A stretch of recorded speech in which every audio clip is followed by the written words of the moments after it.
as a child, I had an overactive imagination. Most people would consider this a gift. But when you're a kid sent to bed at around 8 or 9 at night with insomnia, it's absolutely terrifying. It's the scariest thing in the world. Shapes come out at you out of the darkness, swirling tentacles and teeth and eyes. Every noise that you hear in the hallway or outside your room is some kind of madman with a knife or some kind of monster ready to eat you. Every pair of headlights that pass by your bedroom window is an alien ship coming to abduct you. Needless to say, this was a huge problem for me. And basically, I really needed to solve this problem, so I sought out the answers in available literature to me at the time, and I found it in a children's book. Basically, the book was about this kid who was sent to his room and locked in there, and instead of being trapped in there with his imagination, he used his imagination to devour the walls and open up a whole world that he could explore. He went out in a boat and he went to an island with a bunch of monsters on it, and he became their ruler. And I was like, this kid's figured out some secrets that I could tap into here. I mean, he's got them working for him. They still wanted to eat him, but for the most part, they were ready to party with him and be his friend. So the next time I laid in my bed and I stared up at that ceiling and I was terrified in the dark, I opened a dialogue with the monsters. And I made a deal with them. I said, I will draw you, I will sculpt you, I will give you flesh in the real world if you'll kind of come along on my side and protect me in the dark. They grumbled agreement, and we've been very good friends ever since. About a year ago, a close friend of mine, Chris Logan, came to me because he was starting a game studio. He wanted me to work as the creative end in the writing and creation of the first game. He came to me with a paragraph that was about this big, that was like a little glimpse or peek into the world of the game that he wanted to create. So it was kind of like one piece of a 40,000 piece puzzle. And he was like, go ahead, make that. And I sat down and you know, I started my career in film as a storyboard artist. So the way that I would create a world back when I was doing storyboards is I draw hundreds or maybe even thousands of images to render out every little corner of it. But since then I've become a writer, and facing the daunting task of creating 12 to 17 hours of content versus an hour and a half of a film, I was like, wow, this is a huge, huge undertaking. The key that I found to cracking the problem was actually through the writing of the backstory of the characters. I had 4 main characters that were playable that all had interweaving stories that would go over 45 different missions where the gamer would be able to make choices within each of the missions that would have an impact on the outcome and who their version of that character would be by the end.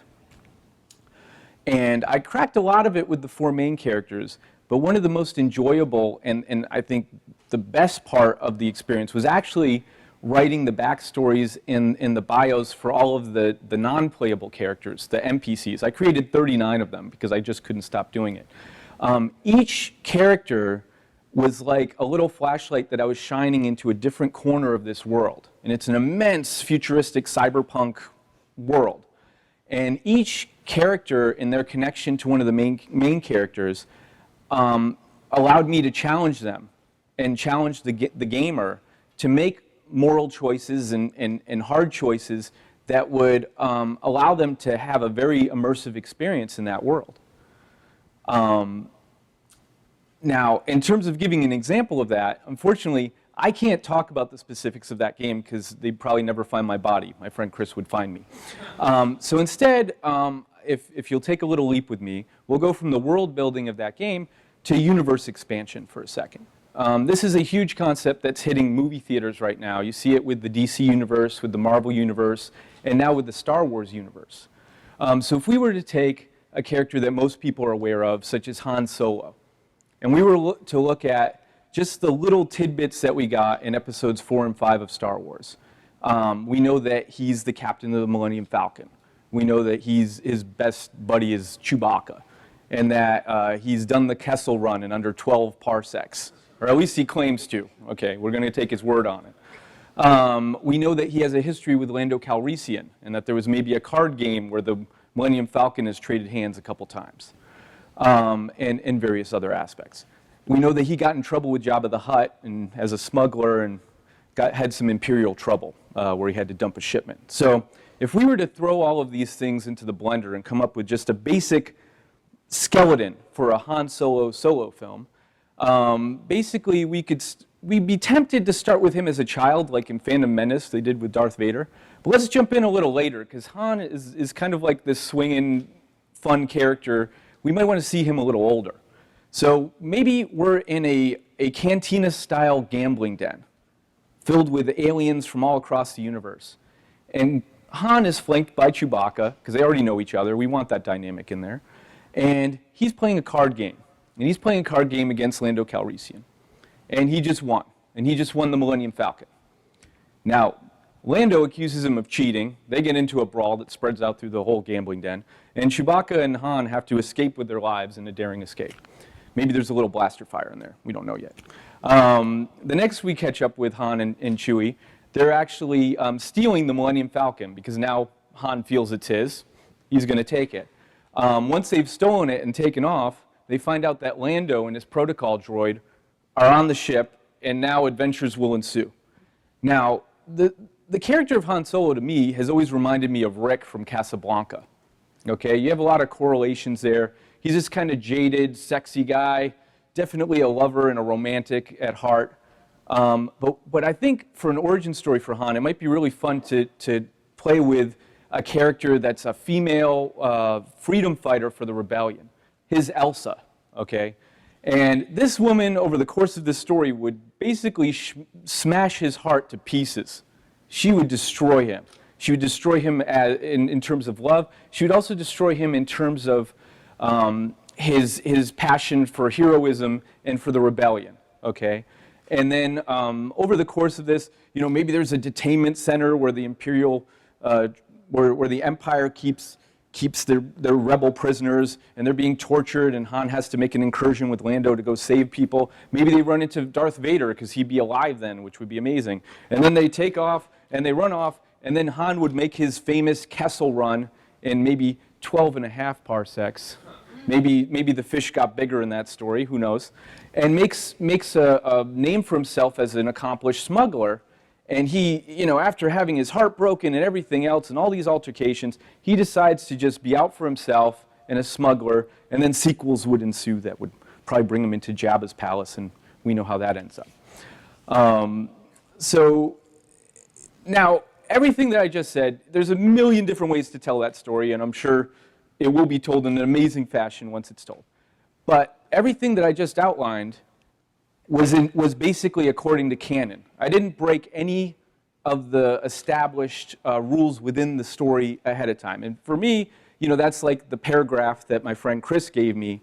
I didn't violate the rules of what I was given in the first place, but operated creatively within that to expand the world and the universe. Now, one of the great things about getting to work in both film and games right now is the advent of virtual reality. We have the Oculus Rift coming out next year, and various other head-mounted displays that will be coming out.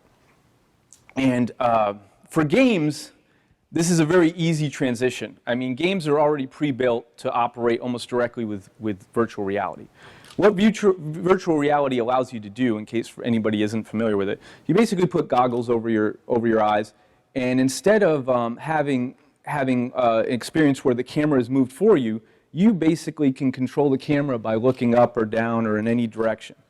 Now, this is great for games because you have an interactive experience. You have control over your character.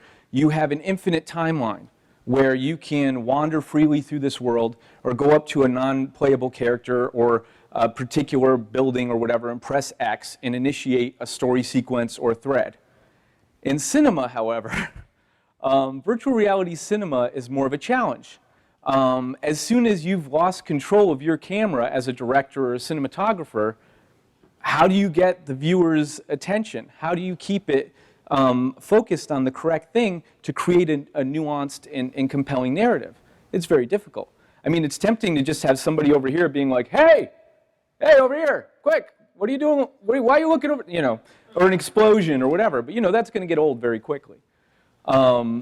So when I was sitting down to crack my own stab at writing my first virtual reality film, I actually, I looked online, I looked at a bunch of the films that were being made, and they were cool, and I could see why it was exciting to everyone, but I didn't see a hook yet for how I'd attack it. And it wasn't until I thought back to a movie I saw in 1995 called Strange Days, where I actually kind of got a hold of how I'd approach it. And this is a film that was directed by Catherine Bigelow and written by James Cameron and Jay Cox, and they had a very unique vision of virtual reality, which was a kind of neural interface. It recorded what a person saw and heard and felt in a moment so that other people could experience it.